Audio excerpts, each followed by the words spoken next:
Welcome friends, তোমাদের সকলকে স্বাগত জানাই আমার এই চ্যানেলে। আজকে এই ভিডিওতে মূলত আমি তোমাদের সাথে যেটা আলোচনা করব সেটি হচ্ছে আরপিএফ কনস্টেবলের প্রিভিয়াস ইয়ার কাট আপ নিয়ে। দেখো, ইতিমধ্যেই তোমরা জানো যে রেলের তরফ থেকে আরপিএফ কনস্টেবল এবং আরপিএফ এসআই এর নতুন ভ্যাকেন্সি বার করা হয়েছে এবং তাতে ফর্ম ফিল আপও অলরেডি স্টার্ট হয়ে গেছে। অতএব যেসব স্টুডেন্ট এই দুটো ভ্যাকেন্সিতে ফর্ম ফিল আপ করতে চাও তাদের প্রথম কাজ হবে যে সময় থাকতেই ফর্মটি ফিল আপ করে নেওয়া, এবং দ্বিতীয় কাজ যেটা হবে সেটি হচ্ছে খুব ভালোভাবে প্রিপারেশন করা। তো এই প্রিপারেশন করার সময় যদি আমাদের কাছে প্রিভিয়াস ইয়ার কাট আপ সম্পর্কে একটা স্বচ্ছ ধারণা থাকে, ক্লিয়ারলিভাবে বুঝতে পারবো যে এই বছর আমাদের কোন লেভেলের পড়াশোনা করতে হবে, কম্পিটিশনটা কোন লেভেলের হবে বা কাট আপ কত যেতে পারে। তো তাই আজকে এই ভিডিওতে তোমাদের আরপিএফ কনস্টেবল 2018 প্রিভিয়াস ইয়ার কাট আপ সম্পর্কে সম্পূর্ণ তথ্য তোমাদের সাথে আমি আলোচনা করব। ওকে, চলো তাহলে শুরু করা যাক।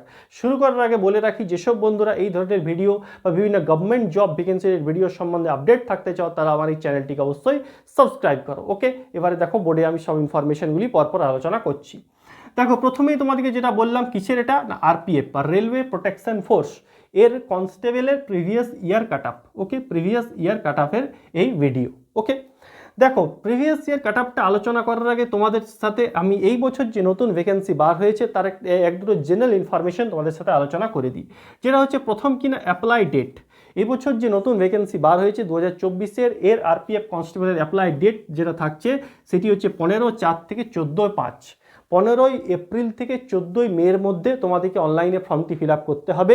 অতএব তোমরা এই যে ডেটটি দেখে বুঝতে পারছো যে form fill up already start হয়ে গেছে। তোমাদের এখন যেটা করা উচিত যে যারা ফর্ম ফিল আপ করে নিয়েছো অলরেডি তারা খুব ভালো করেছে, আর যারা বাকি আছো ভাবছো ফর্ম ফিল আপ করবো, তাদেরকে আমি বলবো লাস্ট ডেটের অপেক্ষা না করে তাড়াতাড়ির মধ্যে ফর্মটি ফিল আপ করে নেওয়া। কারণ দেখো, লাস্ট ডেট এই 14 তারিখ পর্যন্ত যদি তোমরা অপেক্ষা করতে যাও তাহলে শেষ সময় অনেক সময় সার্ভার জাম হয়, সেক্ষেত্রে তোমাদের কিন্তু প্রবলেমে একটা পড়তে হবে। ওকে, তার জন্য সময় থাকতে প্রথমে ফর্মটি ফিল আপ করে নাও। ওকে, এখানে দেখো এজ তোমাদের যেটা লাগছে, এজ লিমিট সেটি লাগছে 18 থেকে 28 বছর। 18 থেকে 28 বছর। দেখো, আরপিএফ কনস্টেবলে জেনারেলি কত লাগে, 18 থেকে 25 বছর। কিন্তু এই বছর 2024-এ কোভিডের জন্য যেহেতু রেলের প্রতিটি ভ্যাকেন্সিতে 3 বছর রিল্যাক্সেশন দেওয়া হয়েছে, তার জন্য এই কনস্টেবলেও 3 বছরের কিন্তু রিল্যাক্সেশন এখানে পাওয়া যাচ্ছে 18 থেকে 28 বছর। এটি ইউআর ক্যান্ডিডেটদের জন্য, বাকি ওবিসি ক্যান্ডিডেটরা 3 বছরের এবং এসসি এসটি ক্যান্ডিডেটরা কিন্তু 5 বছরের ছাড় কিন্তু থাকছে। ওকে, এবারে দেখো ভ্যাকেন্সি 2018 সালে যখন এটার ভ্যাকেন্সি এসেছিল আরপিএফ কনস্টেবলের, তখন টোটাল নাম্বার অফ ভ্যাকেন্সি তোমাদের যেটা ছিল সেটি ছিল 8404টি ভ্যাকেন্সি ছিল। কিন্তু এই বছর 2024-এ তোমাদের ভ্যাকেন্সি আছে 4208। অতএব দেখতেই পাচ্ছ যে কিন্তু ভ্যাকেন্সিটা অলমোস্ট হাফ হয়ে গেছে। তার মানে এখানেই তোমাদের একটা ক্লিয়ার জিনিস বোঝা উচিত যে আগের বছরের থেকে কিন্তু এই বছর কম্পিটিশন বেশি হবে, তোমাদের কিন্তু প্রিপারেশন সেই হিসাবেই কিন্তু করতে হবে। ওকে, এরপরে আসছি আমি অফিসিয়াল সমস্ত কাট আপটার বিষয়ে। ওকে, দেখো, এই যে আরপিএফ এর যে ভ্যাকেন্সি যখন বার হয়, মোট 6টি গ্রুপের ভ্যাকেন্সি বার হয়।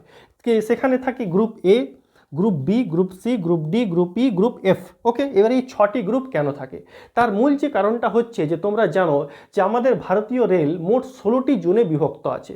তো এই 16টি জোনকে এই মোট 6টি গ্রুপে বিভক্ত করে আরপিএফের ভ্যাকেন্সিটি বার করা হয়। এবার এখানে ক্লিয়ার বলতে গেলে মোট 6টি গ্রুপে নয়, মোট 5টি গ্রুপে এখানে বিভক্ত করা হয়। কারণ এই যে গ্রুপ এফ যেটা আছে তোমাদের কাছে, এটি কোনো জোন নয়, এটি হচ্ছে রেলের আরপিএফের আন্ডারই একটি স্পেশাল ফোর্স, যেটিকে বলা হয় আরপিএসএফ।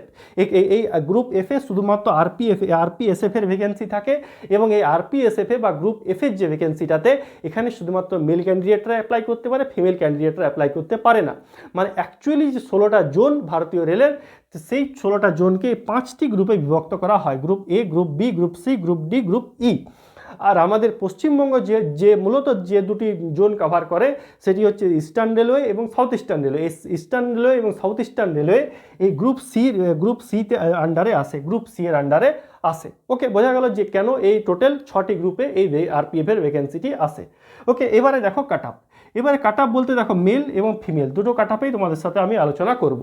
এবারে কাট আপ আলোচনা করার আগে এখানে একটা জিনিস বলে দিই, এই যে কাট আপটা তোমাদেরকে আমি বলবো সেটি হচ্ছে আউট অফ 120, মানে টোটাল 120-র মধ্যে কিন্তু এই কাট আপটা গিয়েছিল। ওকে, দেখো প্রথমে যেটি হচ্ছে গ্রুপ এ ইউআর ক্যান্ডিডেটদের 2018 সালে কাট আপ ছিল 83.82। ওকে, গ্রুপ বি ইউআর ক্যান্ডিডেট 89.42, 89.42, ওকে। গ্রুপ সি 87.32, 87.32, ওকে। গ্রুপ ডি 177.83, 117.83, ওকে। তারপরে আসছি গ্রুপ ই 50.09, 50.09, ওকে। আর গ্রুপ এফ এর ছিল 93.22, 93.22, ওকে। এই হলো তোমাদের মেল ইউআর ক্যান্ডিডেটদের কাট আপটা। এবারে আসছি আমি ওবিসি ক্যাটাগরি। দেখো ওবিসি ক্যাটাগরিতে গ্রুপ এতে কোনো স্টুডেন্ট কিন্তু ছিল না, গ্রুপ এতে কোনো স্টুডেন্ট ছিল না। গ্রুপ বিতে যেটা ছিল 89.26, গ্রুপ বিতে ছিল 89.26, ওকে। গ্রুপ সিতেও সেম, গ্রুপ এর মতন কোনো স্টুডেন্ট এখানে কিন্তু ছিল না, okay. Group D 120 out of 120, 120 out of 120 group D এর কাট আপ ছিল ওবিসি ক্যাটাগরি, ওকে। তারপরে গ্রুপ ই হচ্ছে 61.33, 61.33, ওকে। আর গ্রুপ এ ছিল 89.1, গ্রুপ এ ছিল এফ ছিল 89.1, ওকে। এই হলো ওবিসি ক্যাটাগরি। এরপরে আসছি আমি এসসি ক্যাটাগরির কথায়। দেখো এসসি ক্যাটাগরিতে গ্রুপ এতে ছিল 77.9, 77.9, 77.9, ওকে। গ্রুপ বিতে ছিল 82.26, 82.26, 82.26, ওকে। গ্রুপ সিতে ছিল এসসি ক্যাটাগরিতে 78.26, 78.26, ওকে। গ্রুপ ডিতে ছিল 86.15, 86.15, ওকে। গ্রুপ ইতে যেটা ছিল সেটি হচ্ছে 62.05, 62.05, ওকে। আর গ্রুপ এতে ছিল এফ এ ছিল 69.92, 69.92 গ্রুপ এফ এ ছিল, ওকে। এই হলো এসসি ক্যাটাগরির group A B C D F এর টোটাল কাট আপটা, ওকে। এরপরে আসছি আমি এসটি ক্যাটাগরি। দেখো এসটি ক্যাটাগরি গ্রুপ এতে ছিল 78.32, গ্রুপ এতে হচ্ছে 78.32, ওকে। গ্রুপ বিতে ছিল 78.68, 78.68, ওকে। গ্রুপ সিতে ছিল 77.41, 77.41, ওকে। তারপরে গ্রুপ ডিতে ছিল 82.53, 82.53, ওকে। তারপরে গ্রুপ ইতে ছিল 50.09, 50.09 গ্রুপ ই, ওকে। আর লাস্ট গ্রুপ এফ এ ছিল 67.96, 67.96, ওকে। তাহলে এই হলো টোটাল গ্রুপ ওয়াইজ মেল ক্যান্ডিডেটদের category wise cut off, UR, OBC, SC এবং এসটি, ওকে। এরপরে আসছি আমি ফিমেল ক্যান্ডিডেটদের কথায়। ফিমেল ক্যান্ডিডেটদের same group A B C D F, okay. দেখো প্রথম group A UR candidate, female ক্যান্ডিডেটদের ইউআর ক্যাটাগরি। সেখানে গ্রুপ এতে ছিল 57.21, গ্রুপ এতে ছিল 57.21, ওকে। গ্রুপ বি 61.72, 61.72, ওকে। গ্রুপ সি 53.38, 53.38, ওকে। তারপরে হচ্ছে তোমার গ্রুপ ডি যেটা হচ্ছে 74.75, 74.75 গ্রুপ ডি। আর তারপরে হচ্ছে গ্রুপ ই 42.48, 42.48। আর গ্রুপ এফ তোমাদেরকে আগেই যেটা বললাম যে এখানে কিন্তু ফিমেল ক্যান্ডিডেটরা অ্যাপ্লাই করতে পারে না, অতএব তার জন্য এখানে কাট আপ থাকারও কোনো প্রশ্ন কিন্তু নেই, ওকে। তাহলে এই হলো ইউআর ক্যাটাগরির group A B C D E এর টোটাল প্রিভিয়াস ইয়ার কাট আপটা, ওকে। এরপরে আসছি আমি ওবিসি ক্যাটাগরির কথায়। দেখো ওবিসি ক্যাটাগরির ক্ষেত্রে ইউআরদের কাট আপ ছিল 55.66, 55.66, 55.66, ওকে। গ্রুপ বিতে ছিল 54.3, 54.3, ওকে। গ্রুপ সিতে ছিল 47.37, 47.37, ওকে। তারপরে হচ্ছে তোমার গ্রুপ ডি এ ছিল 71.3, 71.3। ও ফিমেল ওবিসি ক্যাটাগরির ক্ষেত্রে গ্রুপ যে ই সেখানে কিন্তু কোনো ক্যান্ডিডেট কিন্তু ছিল না, ওকে। এরপরে আসছি এসসির কথায়। দেখো এসসির ক্যাটাগরির ফিমেলদের ক্ষেত্রে গ্রুপ এ কাট আপ ছিল 50.76, 50.76, ওকে। তারপরে গ্রুপ বিতে ছিল 51.39, 51.39। এরপরে দেখো এসসি ক্যাটাগরিতে গ্রুপ সি এর যে কাট আপটা ছিল সেটি ছিল 43.91, 43.91, ওকে। এরপরে দেখো গ্রুপ ডিতে কত ছিল 58.03, 58.03, ওকে। আর লাস্ট হচ্ছে গ্রুপ ই এর ক্ষেত্রে ছিল 38.88, 38.88, ওকে। এরপরে আসছি আমি এসটি ক্যাটাগরির কথায়। দেখো এসটি ক্যাটাগরিতে গ্রুপ এতে টোটাল কাট আপ ছিল 50.76, 50.76, ওকে। গ্রুপ বিতে ছিল 51.27, 51.27, 51.27, ওকে। গ্রুপ সিতে ছিল 48.05, 48.05, ওকে।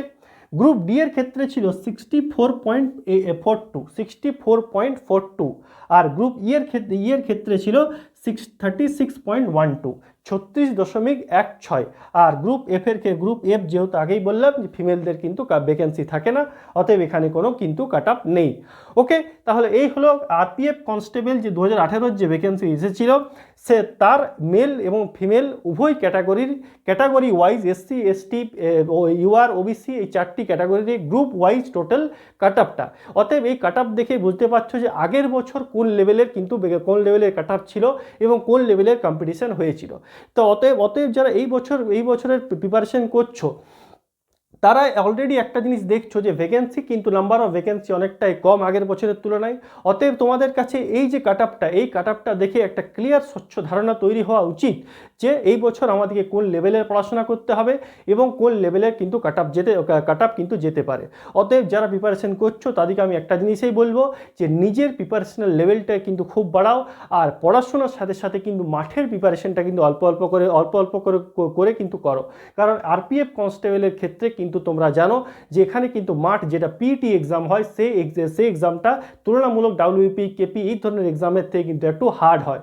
অতএব পড়াশোনার সাথে সাথে মাঠের প্র্যাকটিসটা কিন্তু অবশ্যই তোমরা করো, তাহলেই তোমাদের কিন্তু কমপ্লিট প্রিপারেশন কিন্তু আরপিএফ কনস্টেবলের ক্ষেত্রে হবে, ওকে। ঠিক আছে, তাহলে যেসব বন্ধুদের এই ভিডিওটি ভালো লাগলো তারা অবশ্যই ভিডিওটি লাইক করো, বন্ধুদের সাথে শেয়ার করো, এবং এই ধরনের ভিডিও বিভিন্ন গভর্নমেন্ট জব ভ্যাকেন্সি ভিডিও সম্বন্ধে আপডেট থাকার জন্য অবশ্যই চ্যানেলটিকে সাবস্ক্রাইব করো।